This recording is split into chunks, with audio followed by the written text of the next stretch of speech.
Hello दोस्तों, जैसे कि आप सब देख रहे हैं, जो होंडा शाइन, यूनिकॉर्न, पल्सर गाड़ी में साइलेंसर का जो बोल्ट लगता है, ये उसका बुश है। जो कि आप देख सकते हैं किस तरह कट गया है। ये बहुत गंदा कट गया है।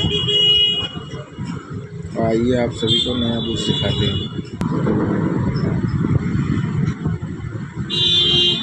ये नया बुश है, आप लोग देख सकते हैं।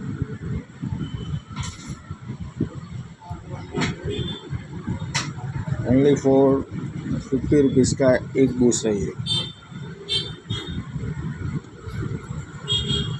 जब भी आपका कट जाए, साइलेंसर आवाज़ हिलने लगे, तो ये बुश जरूर डाल दीजिए।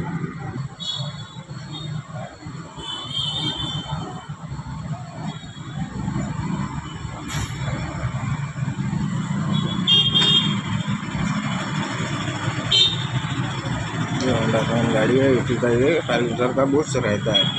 वीडियो अच्छा लगे तो लाइक करना, शेयर करना। हमारे चैनल पर नए हैं तो सब्सक्राइब जरूर करना। This is Gulzar Ali official 3609 my YouTube channel नाम। मिलते हैं नेक्स्ट वीडियो में।